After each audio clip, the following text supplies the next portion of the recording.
ओम शांति। आज आम पाखे उपस्थित अच्छा कोलीदासपुर जड़े ब्रह्म कुमार संजय भाई अच्छा। मु भाई ठारू जाना चाहूँगी भाई आपण बाबा को जानवर केते वर्ष हम? ओम शांति। मो बाबा को जानवर प्राय 8 वर्ष होगा। मतलब यहाँ है 2025 आप 2017 मसीहा अनुआड 2017 मसीहा ठारू एबे पर्यंत बाबा को आप जानी। आज्ञा दुनिया रे बहुत संस्था अच्छी बहुत माने आप ओम शांति कहीं चूज कले? वास्तव में मो छोट बेले ठारू भगवान खोज रे थाए। मो माने देखे संसार को देखे चारिपटे नीति नियम प्रथा भक्ति सब प्रकार चले। मो भगवान को खोजु थाए सतरे कौन माने एमती किसी दिव्यतार शक्ति अच्छी जोठी मंदिर रे माने जो माने पूजा पाउछन्ति वास्तव में से माने अछन्ति ना नाही। किंतु माने मु केबे भी अलौकिक घटना देखिनी कि देवादेवी मानू मु केबे विश्वास करू नथली। तो एमती दिने मो माने कि जो पर्वपर्वाणी हुए से पर्वाणी रे मु जाए बुलिबाकू सेठी देखे धड़ा साड़ी पिंधि एमती चित्र कंकाल बा लक्ष्मीनारायण को चित्र एमती रखी एमती केतोड़ा फोटो चित्र से माने किछि सेठी बुझेई थांदी प्रदर्शनी बुझेया जाइए। आज्ञा हेले सेही यात्रा रे आपण मध्य सेठी जाइथिले बेसिकली आपण काम रे जाइथिले बुलिया पे जाइथिले। हां सेठू मु जानी नथिली जे से माने ओम शांति बोली देखे त्या प्रति केबे ध्यान दिएनी। एमती 2-3 वर्ष पर्यंत से माने देखे से माने प्रति ख्याल किछि आसेन केवल देखे एमती। तो एमती दिने किछि वर्ष पर माने 5-7 वर्ष पर मो जीवन स्टडी रे आम गाँ को माने से संस्था आसीथिला जो माने को मो हे पर्वपर्वाणी भिड़ भितर देखी। तो आसीबा द्वारा माने काम करी एमती फेरु थाए तो से माने आसी आम गाँ रे एमती चित्र लगे प्रदर्शन लगे आम गाँ लोक मान को बुझाउछन्ति। बुझेबा द्वारा माने ऑटोमेटिक मो मनर गोटे संकल्प आसिला जे माने आम गाँ रे केमती पाद पकैले ए माने पापी एते हिंसक गाँव रे ओम शांति आसी केमती पहुँची माने ऑटोमेटिक से माने किए ओम शांति कौन माने जानी नथिली किए जानिया चाहूँ। आपण को गाँ कोलीदासपुर माने नाटक गाँ कहले आम गंजाम रे परिचित। आज्ञा सेठी भी अच्छी माने हिंसक लोक अच्छी। हाँ बहुत माने गाँ माने कौन हिंसार ही जड़ी थाए। तो एत बड़ हिंसा गाँव रे ओम शांति माने एत श्रेष्ठ जो संस्था आसी पहुँचिकी ज्ञान दौरान। तो जमीती से मु देखिली तुरंत घर आसी फ्रेश होकि माने से पाखु पलि आसली शुणापी कि से माने कौन शुणाउछन्ति।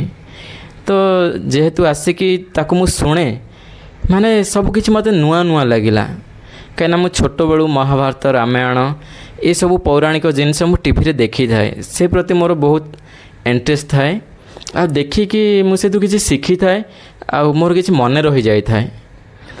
जेतेबेले से भौणी माने आसिकी शुणाउछन्ति माने जो ज्ञान दौथिले ताकू मु माने कंपैरिजन कली माने ताकू आकू जोड़ीबारे से माने कहउछन्ति किछि अलगा मु देखिथिली किछि अलगा किंतु आकू मैच खाउनी माने मते शुणिया पई भल लागिला। 5 दिन आम गाँ को आसिले तो 5 दिन जाक मु आसी संध्या समय रे शुणिली नुआ नुआ किछि माने जो जिनस मु आगरु टीवी रे देखिथिली से जिनस वर्तमान मते तार प्रैक्टिकल जिनस माने जे ता पछ थिबा राज कोन से राज मते बुझिया को मिलला आ मो भीतर बहुत खुशी आसिला। तो आसिली रेगुलर 5 दिन जाक शुणिली तापरे भौणी माने से 5 दिन भीतर आपन कोन सबटु बेस्ट भल लागिला माने जो पौराणिक जिनस अच्छी देखुथिल जेमती महाभारत युद्ध माने अर्जुन पांडव कौरव यादव ये सब सेना अच्छी आउ सेठी युद्ध चली थाए हिंसक युद्ध। तो सेठी से माने कहिथिले जे ये होची हिंसार युद्ध नुहे अहिंसार युद्ध। अर्जुन को देखे भीष्म पितामह को देखे पंचु पांडव समस्त को देखी थाए से मानक ना रे किछि राज अछि। एक्चुअली महाभारत लड़ी भी चली जे जिंस आपण सेठू माने जानिया को चाहिए। हाँ माने केवल आम देखी थाउ सेठू एंटरटेनमेंट कर मजा नहीं थाउ युद्ध केमती होची टिसम डासम तीर मारती ये तीर मारती किंतु से भौणी मैंने आसी जिते शुणेले ମାନେ ତାର ବାସ୍ତବିକ ରାଜଟା ସତ୍ୟ କଥାଟା ସେଠି ଯେତେବେଳେ ମୁଁ ଶୁଣିଲି ମୋ ଭିତରେ ମାନେ ଖୁସି ଗଦଗଦ ହେଇଗଲା।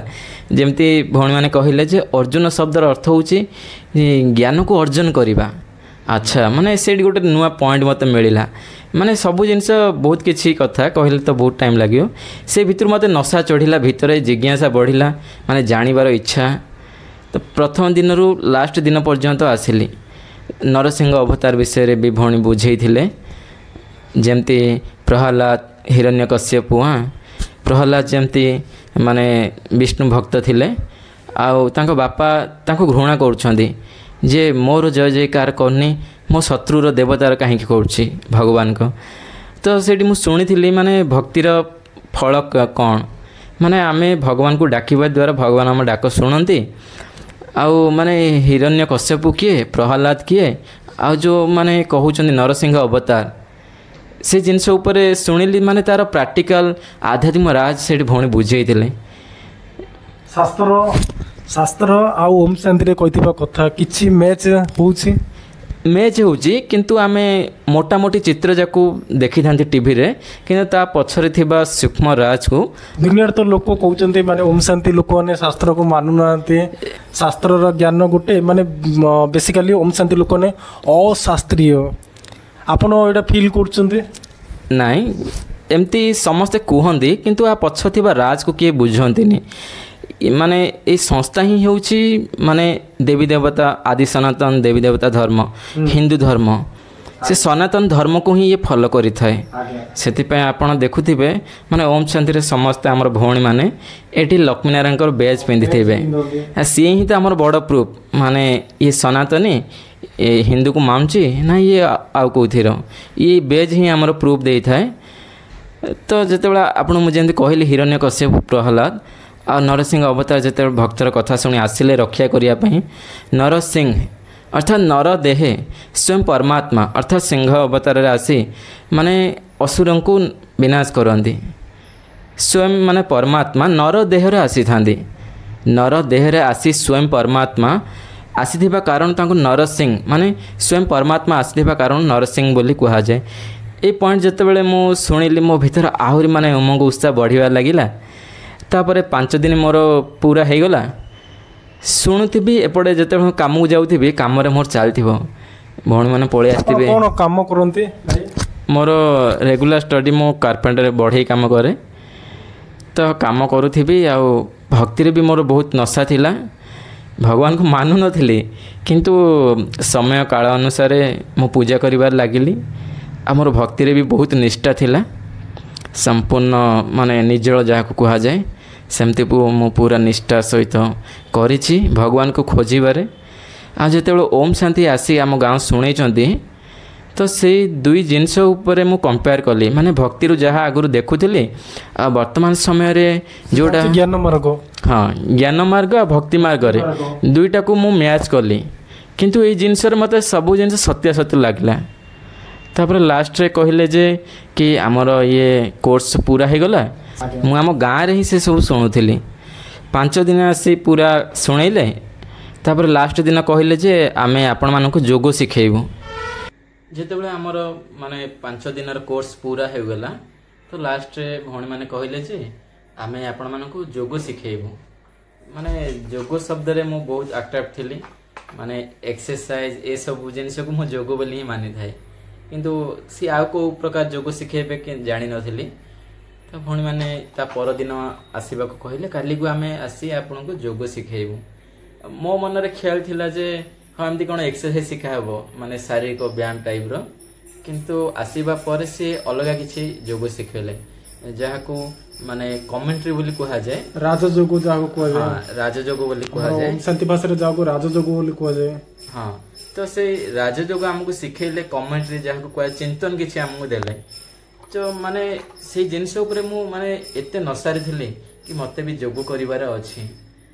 ଏମିତି ଆସେ ମାନେ ଭଉଣୀ ଯେମିତି ଚିନ୍ତନ ଦିଅନ୍ତି, 1 ଘଣ୍ଟା ପର୍ଯ୍ୟନ୍ତ ଚିନ୍ତନ ଦେଲେ।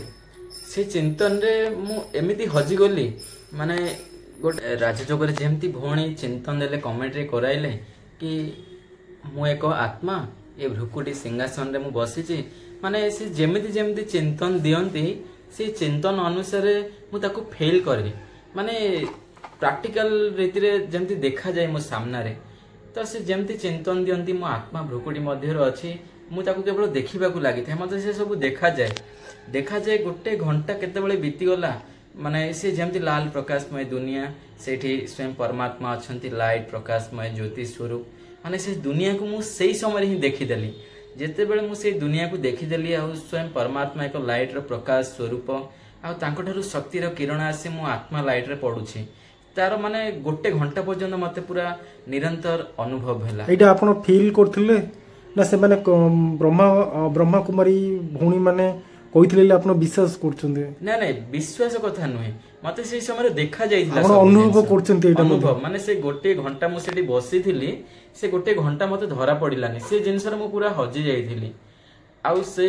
प्रथम दिन ठारू ही जेतेले 5 दिन 6 दिन कोर्स माने जोगो हला से दिन ठारू जेतेले मु ताको माने अनुभव करे साक्षात्कार करदेली से दिन ठारू मु रेगुलर क्लास आसीबार लागिली माने बहुत मते मो भितरे आनंद माने जेमती शरीर भितरे स्नेहरण खेले गला से दिन ठारू मो जीवन रे परिवर्तन धीरे धीरे आसीबाकू लागिला आउ ता पर भौणी माने कहले जे हमर एडा रेगुलर मोरली क्लास हबो आ आपण माने आकू रेगुलर आसीबे सुनिबा पई तो मोरली कोन मु जानि नथिली से माने आसी सुनांती भल भल कथा भगवान को विषय रे ताकू मु सुने आ सुनिया पे भल लागे आगे मो जीवन रे बहुत किछि माने दुख अशांति माने संस्कार रे किछि आसुरी माने जेमती दुनिया रे सब कुसभ्यता युक्त संस्कार एमती थिला तो जेमती बाबा बोली कहते भगवान को बाबा को जानिली बाबा जो शब्द उच्चारण दियंती बा श्रीमत दियंती से श्रीमत अनुसार मो जीवन को मु चलेबार लागिली पियाज रसुण खाऊ थाए माने बाबा को पाइबार आश्रम को आसे पूर्व पियाज रसुण आमिष ए सब चलथले आमिष नै मु तो माने भक्ति करी थाए निष्ठा रे ओ आपण आश्रम आसे पूर्व ही आमिष खाउ नथिले हां 7 वर्ष तो आपण पे एते डिफिकल्ट भी नथिले मते छालले कोन अछि पियाज रसुण आ बाह्य पदार्थ बाह्य जिंस जेमते होटल बाड़ी ए सब मोर चलथिला तो बाबा को पाइबार मासे परे बाबा रेगुलर कहती आउ जोग करिबा निजको आत्मा अनुभव करिबा आउ आत्मा भाबी परमात्मा को मने पकैबा बाबा जेमती कहते से अनुसार मो जीवन को मु चलै थाई आउ आत्मा अनुभव करियार मु अभ्यास करि थाई आ बाबा कहते पियाज रसुण त्याग करिबा को हेबो बाह्य पदार्थ बाहर जो जिंस मिलुची ताको खाइबार नाही बाबा जेमती कहते से अनुसार मो जीवन माने अति सहज रे मु ताको छाड़ीबा को लागिली मते किछि कष्ट लागिलानी आगे आगे माने भोजी बात माने बाहर जो होटल बाड़ी ए जिनस आज बाबा मते कहले काली तुरंत मु छाड़ देली त्याग कर देली माने से जिनस प्रति संपूर्ण मो जीवन रे वैराग्य आसी गला आपण को घरे बापा माँ भाई भौणी विषय रे कोंत आपण पूरा परिवार विषय रे कोंत लौकिक परिवार आम परिवार आमे दुई भाई आ माँ बापा नाहंती छोट बड़ छाड़ सर छाड़ दै छथि आमे दुई भाई ठारू मो होची बड़ आ जने सान भाई थाए तो सान भाई मो बड़ तो एमिति माने जेते बेले समस्ते मु जेते बेले ओम शांति को आसीबार लागिली रेगुलर आपण मम्मी बापा जो अछंती सॉरी आपण तो डाडी नाहंती आपण मम्मी कहि नाहंती आउ बाप माने पुरे बाप तो नाही आउ तू टिके बाहा है जा एमिति किछि कहि नाहंती घर गोटे बहु पिला आसीबो एमिति किछि कहि नाहंती आपण को काहे कि ना मु जेते बेले ओम शांति को आसे ज्ञान सुनिया पे मु ए विषय किसी जानी नथिले कि माने संस्था को बा एठी ईश्वरीय विश्वविद्यालय को आसीबा द्वारा शादी करंतिनी बोली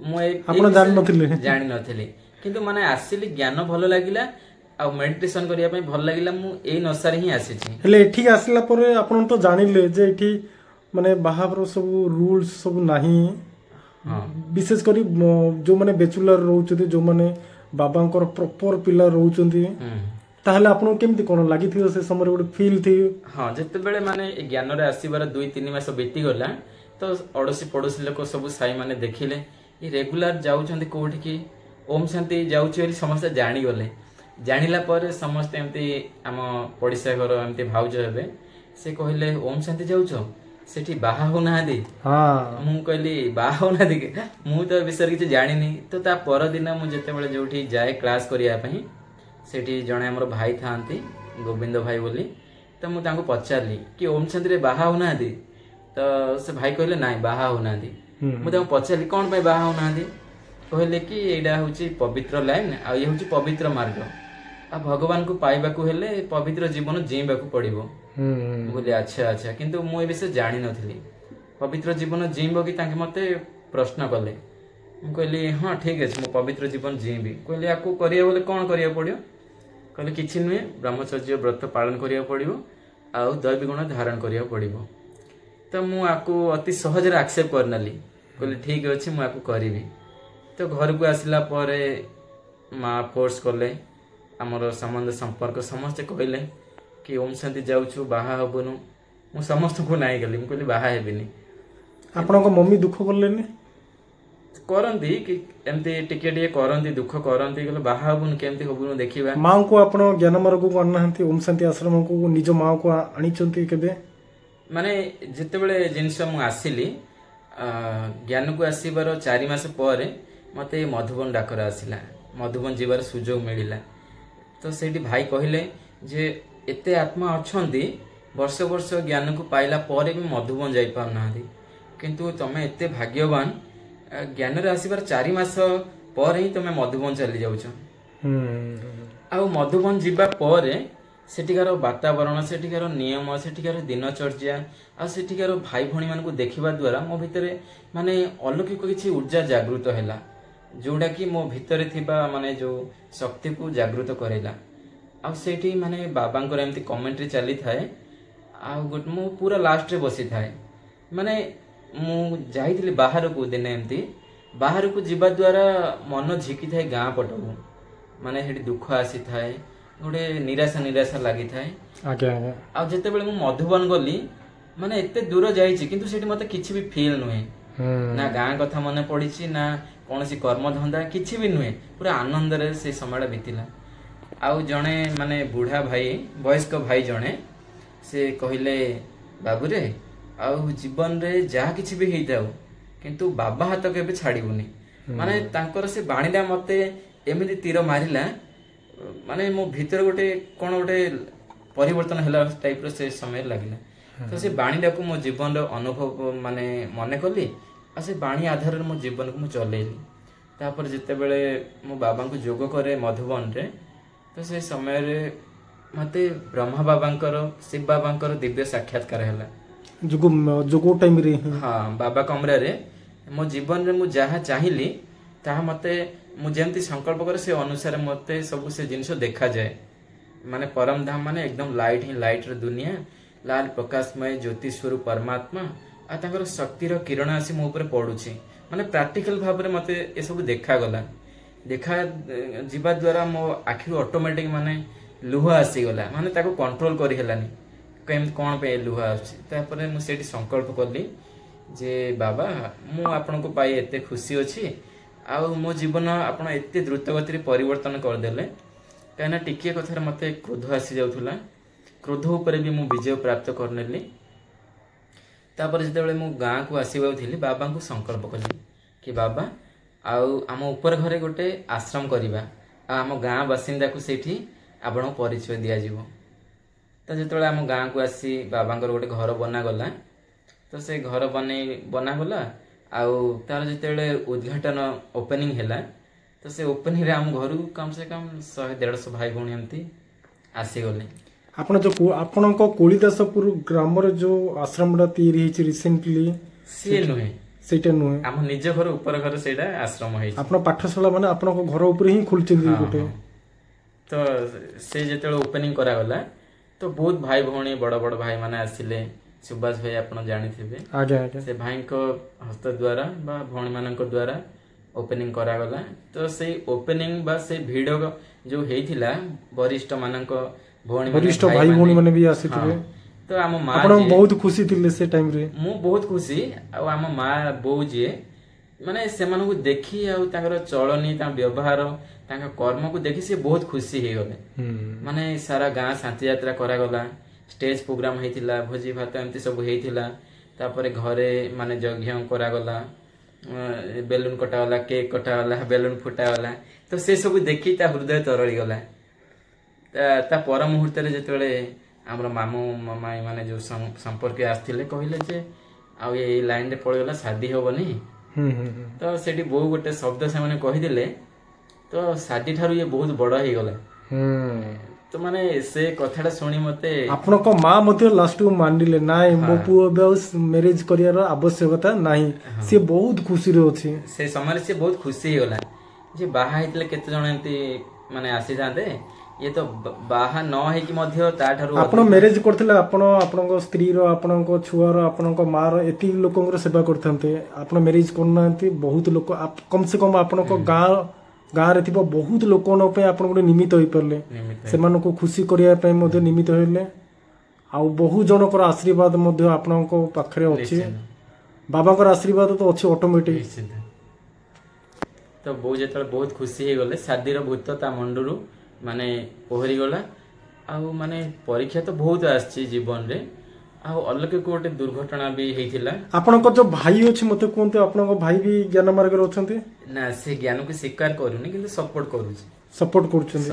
ଧୀରେ ଧୀରେ ଆମେ ଆଶା କରୁଛୁ ଧୀରେ ଧୀରେ ସେ ବି ଆପଣଙ୍କ ପରି ଆସିବ। ଆଉ ବହୁତ ଜଣ ଆଜ୍ଞା ସେ ମ୍ୟାରେଜ କରିବାକୁ ଯାଉଛନ୍ତି।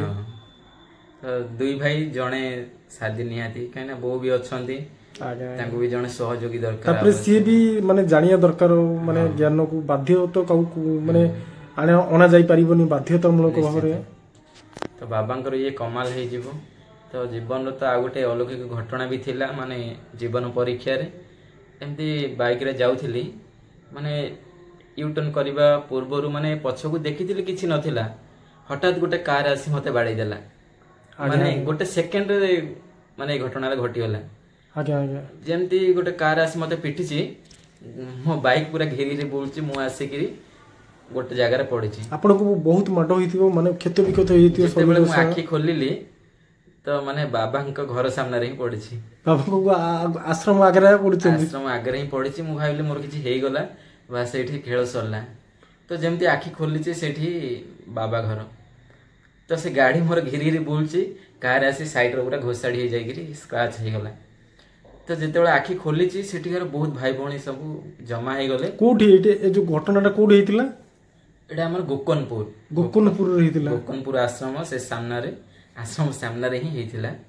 ଯେତେବେଳେ ମୋର ଆଖି ଖୋଲିଲା ମୁଁ ବହୁତ ଭୟଭୀତ ହେଇଯାଇଥିଲି କି କାର ଯାଇ ବାଡେଇ ହେଲା, କାରର ମାନେ କିଛି କ୍ଷତି ହେଇଗଲା, କଣ କହିବେ ସେମାନଙ୍କୁ, ମାନେ ବହୁତ ଭୟଭୀତ ହେଇଯାଇଥିଲା। ତ ବାବାଙ୍କର କମାଲ, ବହୁତ ଭାଇ ଭଉଣୀ ମାନେ ପଳେଇ ଆସିଲେ, ମତେ ସପୋର୍ଟ କରିବାରେ ଲାଗିଲେ, ସେମାନଙ୍କୁ ଡରେଇ ଦେଲେ। ମାନେ ସେଇଠି ବି ଗୋଟେ ଏମିତି ଗୋଟେ ଅନୁଭବ ହେଲା।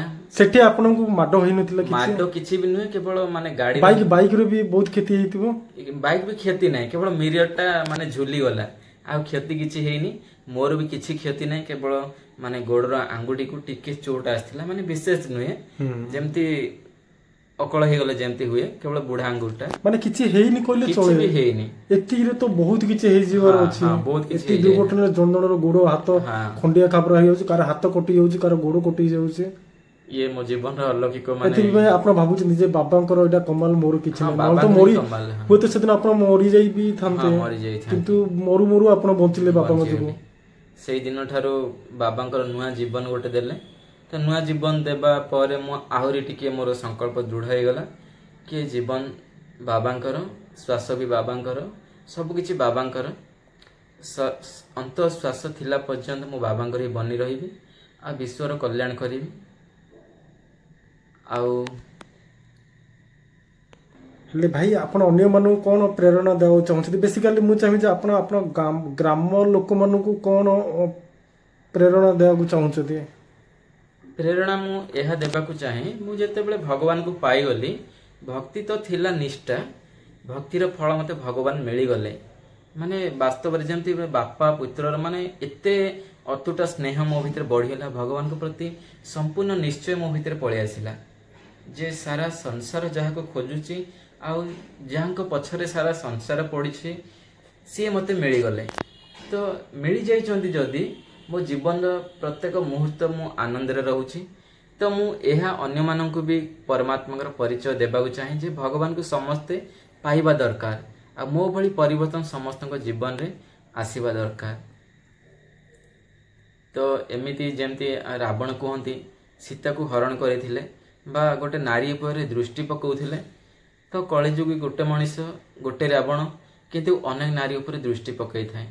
तो सेही भली आम जीवन परिवर्तन करने पई स्वयं परमात्मा श्री राम आसी जाइछन्ती धरा को। सेथिपाई ए ईश्वरीय मार्ग रे जे भी चली थाए ता जीवन द्रुत गति रे परिवर्तन हेबाकु लागि थाए। आ सबु विकार उपर विजय पाइबार अति सहज साधन होउची राजयोग, जो जोग ए ईश्वरीय विश्वविद्यालय सेवा केंद्र रे दिया जाए। आकु आपणैबा द्वारा आकु जीवन रे बा कर्म रे आनिबा द्वारा आम जीवनर प्रत्येक मुहूर्त दिव्य बनी जाई थाए। तो समस्त मानव आत्मा बा युवा पीढ़ी को मु यह कहबाकू चाहे जे नसली व्यसन से मुक्त हेबा पई हेले तो आपण माने समस्ते ब्रह्मा कुमारी आपण मानक आख पाखरे थिबा सेवा केंद्र बा ओम शांति नाम रे जो परिचित अछि सेठा को आपण जानतु आ एही शिक्षार ज्ञान नियंतु। आ एही शिक्षा आपण मानक सुलभ बा बिना मूल्य प्राप्त होई थाए। इतरे कौन शुल्क न थाए। तो ये फ्री ऑफ कॉस्ट रे दिया जाए थे। आपको आपण माने समस्ते आपणांतु आ शिक्षा नियंतु। ओम शांति भाई, आपको बहुत बहुत धन्यवाद। बहुत